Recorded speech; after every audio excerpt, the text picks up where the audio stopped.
Hello everyone, this is your coach Manisha and welcome to my channel. Today I'll be orienting you towards the most searched and most asked topic, which is mind-body connection. Super mechanism to move from dis-ease to ease. So start करते हैं.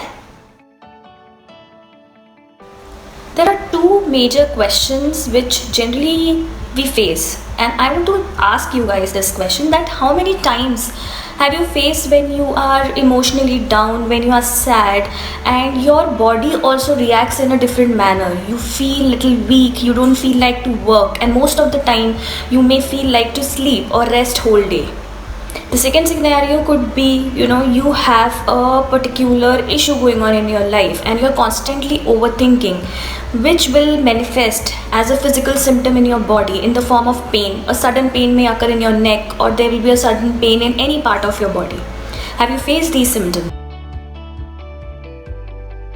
First part is, what is exactly mind-body connection?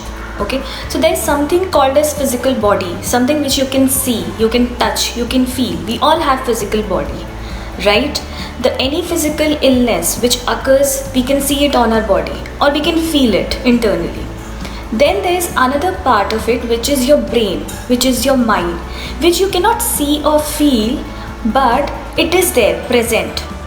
Your mind and brain has a very integral system called as a limbic system. Okay, now this limbic system is responsible to store memory. Now how this memory gets created? There are events which happen in your life which you experience over a period of time. You get oriented towards different setups, different behavioral patterns, different socio-economical patterns, and this becomes a memory in your brain and it gets stored as a memory in your brain. Another function of mind and brain is it works in coordination with your nervous system and manages the responses in your body.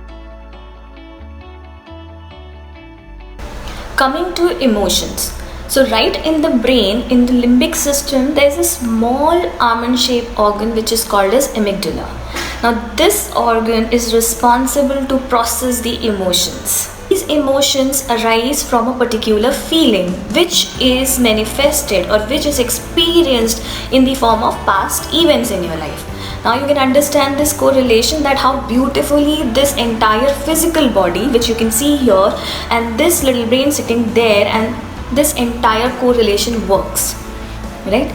Now moving to next part, which is how does it impact the physical illnesses.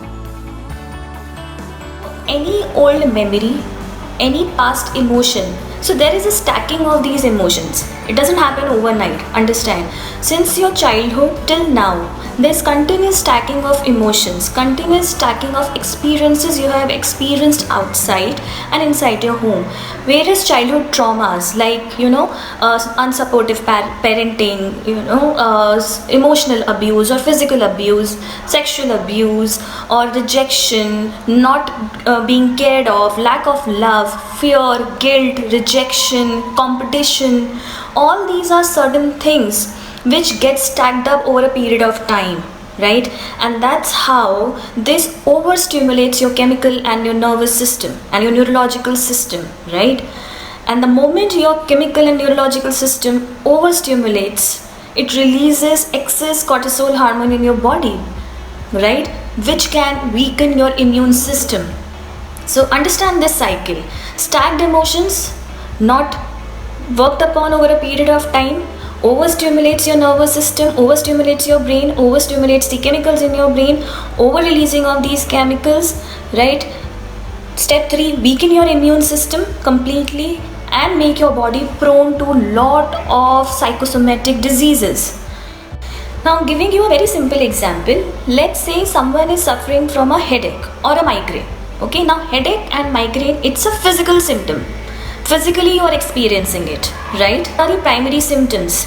A mild headache initially, that's how it would have started.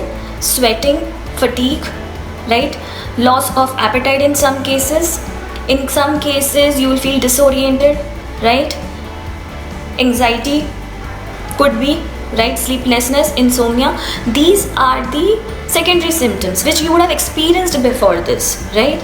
Now if you go back in reverse again, All these are symptoms of chronic stress. When you are in chronic stress, your body shows the symptoms. It will show that you are fatigued, it will show that you have insomnia, you won't be able to sleep, you will see your appetite either going very up or going very down, right? So now this chronic stress, from where it is coming? Let's go back. Pressure of performance, pressure of achieving something, competition, some trauma in your life, past trauma which is not resolved, which you are carrying on, right? Feeling of lack of self-worth, feeling of proving yourself, right? These could be the various belief system or various emotions you would be processing. Someone who is suffering from migraine or headache could be processing in the head.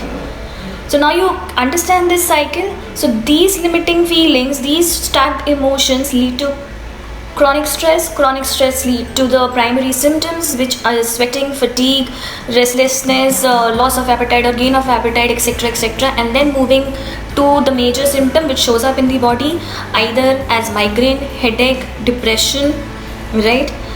So this is how this entire mind body emotion connection works.